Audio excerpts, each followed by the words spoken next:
મારું નામ વર્ષા ઈશ્વર રૂપારેલિયા અને અમે ચારે બહેનો મળીને આ એક પાણીપુરીનો ગૃહ ઉદ્યોગ શરૂ કર્યો છે અને ઘણી બધી આગળ પ્રોડક્ટ જે લોકો સુધી સારી પહોંચી શકે એવા અમે પ્રયત્ન કરીએ છીએ.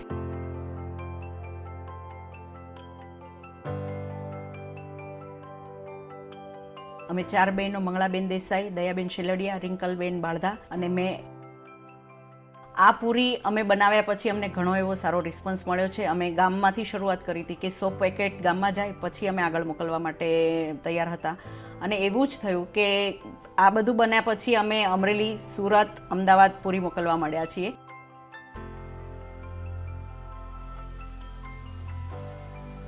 આ સંસ્થાએ અમને ઘણી બધી મદદ કરી છે, ફાઇનાન્શિયલ મદદ કરી છે અને એ સાથે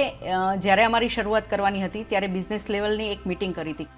કે તમે કઈ રીતે ગૃહ ઉદ્યોગ શરૂ કરશો, એનો કઈ રીતે વિસ્તાર કરશો, કઈ રીતે પેકેજિંગ કરશો, જે એનું પ્રાઇમરી લેવલ હતું કે કેવી રીતના કયો કાચો માલ લેશો, તમારી વેલ્યુ એડિશન કેવી રીતના થશે માર્કેટની અંદર તમે કઈ રીતના જશો એ બધું જ, અને એની પ્રાઇસ કઈ રીતના નક્કી કરશો એ લેવલની અમને 3 દિવસની મિટિંગ કરેલી હતી. અને પછી અમારું એન્ટરપ્રાઇઝ આગળ કેવી રીતના ગ્રોથ થાય એના માટેની એક સોમનાથ ટ્રેનિંગ થઈ હતી કે જેની અંદર અમારા જ જિલ્લાની બહેનો આવેલી હતી અને અમને ત્યાં સરસ એવું રહેવાનો પણ મજા આવી અને આ જે ટ્રેનિંગ હતી એની પણ ખૂબ મજા કરી કે કેવી રીતના આગળ વધવું, કે આપણે જે કંઈ ગૃહ ઉદ્યોગ પસંદ કર્યો છે એની અંદર આપણી ઘણી બધી કોમ્પિટિશન હશે અને એ કોમ્પિટિશનમાં કઈ રીતના ઊભું રહેવું, કઈ રીતના આગળ વધવું, એની અંદર બીજી કઈ વેલ્યુ એડિશન. ધારો કે પાણીપુરી બનાવીએ છીએ તો એની સાથે તમે કોઈ બીજી એવી પ્રોડક્ટ મૂકો, કોઈ એવો મસાલો મૂકો કે જેથી કરીને લોકોને આગળ કંઈક તમે કરવા જઈ રહ્યા છો એ પણ એ લોકો જોઈ લે કે આ લોકો હજી પણ ગ્રોથ કરવા માંગે છે.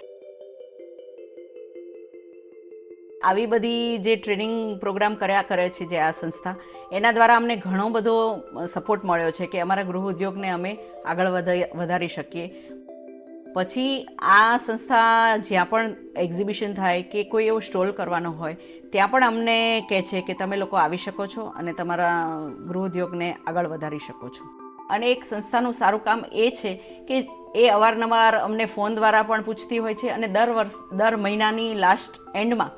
અમારી રૂબરૂ મુલાકાત લે છે કે તમે ક્યાં હજી તમારામાં કંઈક ખૂટે છે અથવા તો કોઈ અમારા ફોલ્ટ હોય તો અમને જણાવે છે કે હજી પણ આમાં શું સુધારા કરવાના છે, કોઈ એડિશન કરવાનું છે, તો એના માટે અમને સતત માર્ગદર્શન આપતી રહે છે. એટલે સંસ્થાનો ખૂબ ખૂબ આભાર.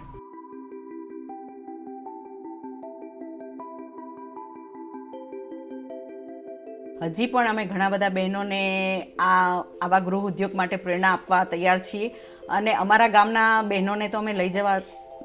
માટે તૈયાર છીએ જ, પણ અમારા જિલ્લાની બહેનો કે જે આવા કંઈક ગૃહ ઉદ્યોગ કરીને આગળ વધવા માંગે છે અને પગભર બનવા માટે પ્રયત્ન કરે છે તેને પણ અમે મદદ કરીશું.